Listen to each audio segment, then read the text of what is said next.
So you want to start playing Dungeons and Dragons, or if not D&D, you want to roleplay in some way, but you don't have a group of friends nearby to play with, or maybe you do, but they're not running the kind of games you want to play in, or you're just looking for a different kind of experience altogether. Well, what do you do in this situation? Have you considered playing online before? See, me personally, the vast majority of my role-playing experience over the last 20 years or so has been online entirely in a variety of formats. And not only do I love it, but I think depending on what you might want out of a game, some of these online formats might actually give you a superior experience to playing in person. So in this video, I kind of just want to give you guys a rundown of my experiences, so if you've never done it personally, you might find one of these strikes a chord with you and you go and seek it out.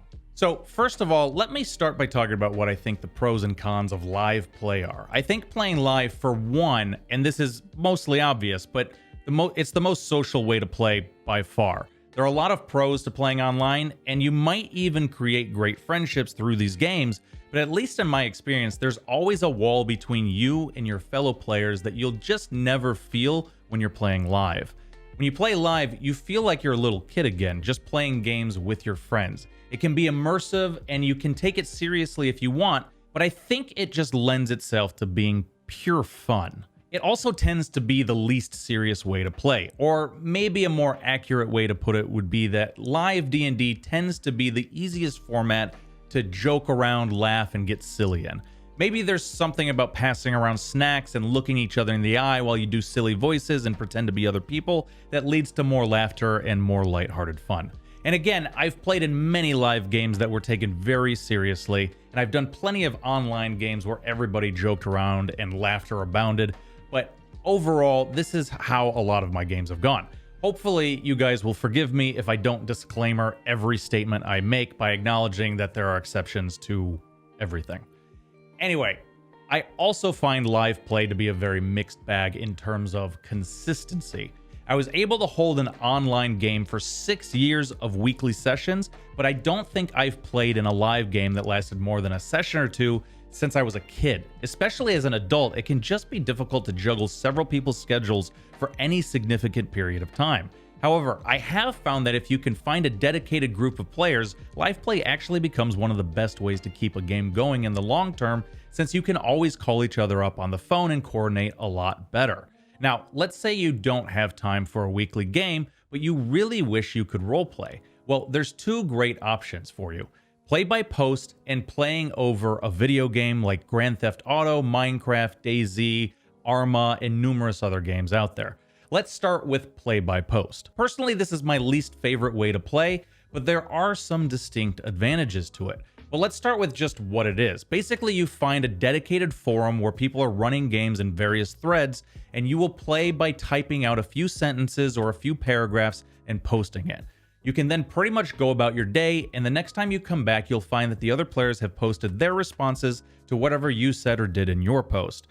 And then you go back and forth like this. There are tons of forums out there that host these games. One I've used for a long time is Mythweavers, which I'll post a link to down below. But if you just Google play-by-post RPGs or play-by-post D&D or something, you're going to find a bunch of websites out there. A lot of them have ways of rolling dice, and some, like Mythweavers, even have dice roll protections to prevent people from cheating on their rolls. Now, there's two main advantages of this style of play. The big one is that it really conforms to your schedule, and you can pretty much play for 5 or 10 minutes here and there throughout the day, and you'll never need to just sit down and dedicate several hours to it, so it's a very convenient way to play. The second is that this is a really good style of play if you like narrative-focused games and have no interest in dungeon crawling and really long battles or having to think about battle maps and tactics or whatever. If you just want to play your character with dice rolls being used sparingly, this is great. The cons will depend on your taste for the most part. For me, I don't really enjoy how slow these games feel. Because you're waiting for other people to post before you can do anything else, sometimes it feels like it takes a month to do what you can get done in a single live session. I also feel like these games tend to be needlessly wordy. Probably because you really only get to post a few times a day at most, you really want to make the most of it, and because most of the people who play in these games aren't professional writers, and that's not a judgment, it's just what it is, it's all too easy to have someone who the crux of what they're doing is just swinging a sword at someone, but but you have to slog through a page and a half of detail about their cerulean eyes and how they're using all their anger and agony and what they had for breakfast that morning to fuel the one true strike, or whatever, you know? Obviously, it's not really for me, but that's just my taste. I've also had play-by-post games with really good writers involved who kept things brief and to the point, but showed you just enough to keep you super engaged.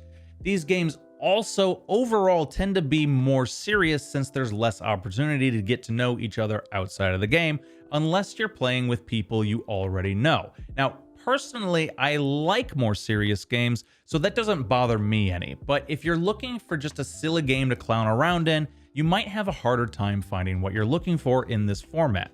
And then there's player retention. Sometimes you can cultivate a really good group that sticks around for years, but especially if you're playing with random people on the internet, I think because the expectation of play-by-post is that you'll only be posting a few times a day at most, that these games can quickly unravel if someone goes a day or two without posting, and then suddenly someone else gives up on the game entirely out of frustration because of that. I've seen this happen time and time again.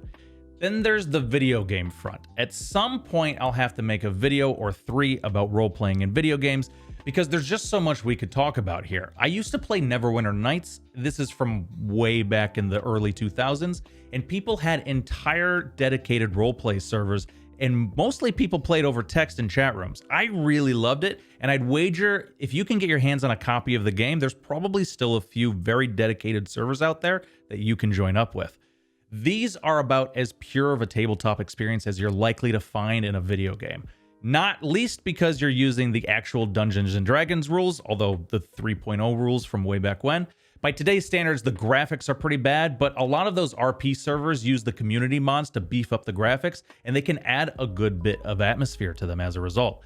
Most people, though, if they know about role-playing in video games, they think of Grand Theft Auto, Minecraft, DayZ, Arma, and other games like that, where people mod the games to be suitable for role-playing. Quite often, these servers are whitelisted, which cuts down on trolls, but means you'll have to apply to become a part of them. You almost always play over voice chat, which means you need a microphone to do it, which might make some people uncomfortable. Personally, I think it's a lot of fun. There's rarely a DM running these games, and instead you wind up getting dozens or even hundreds of players playing together, driving their own little personal stories that bump into each other. There's something very pure about running a game like this, and it's super dynamic and unpredictable. You also replace dice rolls for video game mechanics, which can feel unfair if you're playing a shooter and you want to play a badass soldier, but because you personally can't aim well in video games, you can't really play your character effectively how you imagine them in your head. However, if you're already a gamer, this can be a ton of fun and pretty much cuts away all concept of rules lawyering for the most part, since you don't have to look something up in a manual to see if you can do it. Basically, if you're capable of doing it in the video game, then you can do it. But that's a bit of a double-edged sword for me. See, if I'm playing D&D normally, I can pretty much do anything I come up with. If there's a heavy chandelier hanging from the ceiling, I could maybe have my character leap off a staircase and swing from it. But unless there's a game mechanic for chandelier swinging in Grand Theft Auto or whatever, you pretty much can't do it. That feels super limiting to me. There's also something about having video game graphics in the game that both adds and takes away from the immersion for me. It's like it can be very immersive, especially if the game has good graphics, but it takes entirely away from the imagination of it all and sort of pulls me out of it. I'm always aware of the fact that I'm in a video game, if that makes sense. One of the biggest pros of role-playing on video games is that it's almost always online. You don't have to wait for that once-a-week session. If you've got a couple of hours, you could just log in and go play. Sure, some other people you play with might not be online at the time, but that doesn't stop the game from happening like it does in just about every other format. You could just go find other people to play with, and you're still playing the same character, which is pretty awesome. It's very easy to get caught up in this, though, which is another double-edged sword. I've known plenty of people who've gotten so caught up in the game that they spend every waking moment in it, even to the detriment of their real lives. I've even lost sleep myself because I've gotten so immersed, but that draw, that level of immersion is also a really big positive about the format. But then there's one major negative about it, which is mostly the other players.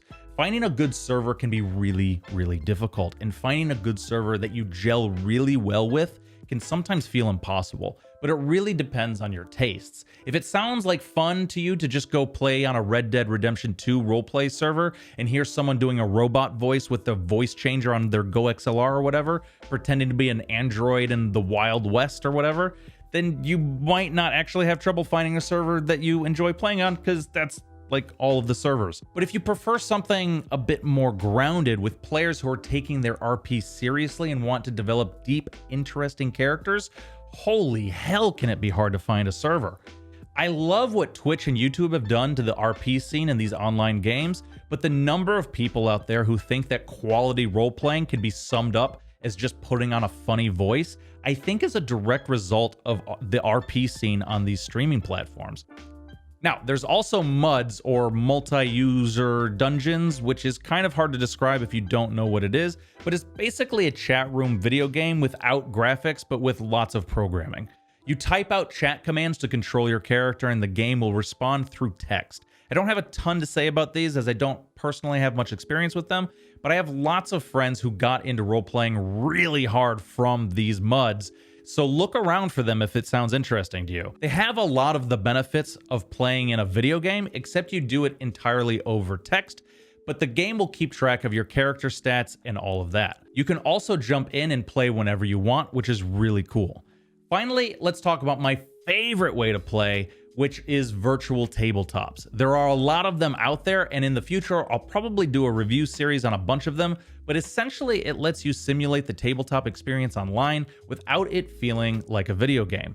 Usually there's a map that you can either draw in or add pictures to.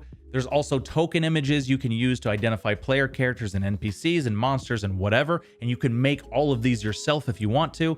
The better VTTs out there that I've used have let you store your character statistics on your tokens, so you can track attack bonuses, hit points, saving throws, and even making rolls all inside the program, and it'll keep track of it all per character, which is really cool. A lot of the VTTs I've used have a free component for the players, but the DM usually has to pay a fee for his program.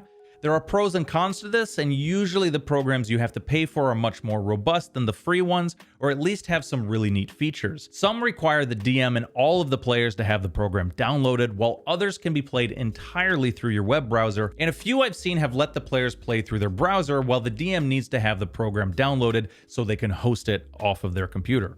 One completely free product that I have used extensively over the years is MapTool. I'll probably do some tutorial videos on this program, as it's not the most user-friendly program out there, but once you get past a few bits of clunkiness, it's actually incredibly amazing.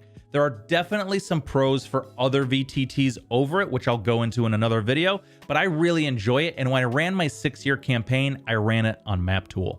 The cool thing about all virtual tabletops, or most of them anyway, is they have a chat room built into the program, so you could choose to play your games entirely over text if you wanted to. But you could just as easily jump into a Discord server or TeamSpeak or whatever and play over voice chat instead, and only use the chat rooms for dice rolling. The cool thing is that virtual tabletops pretty much allow you to play D&D or whatever tabletop role-playing game you want online, and the game will pretty much run identically to live play.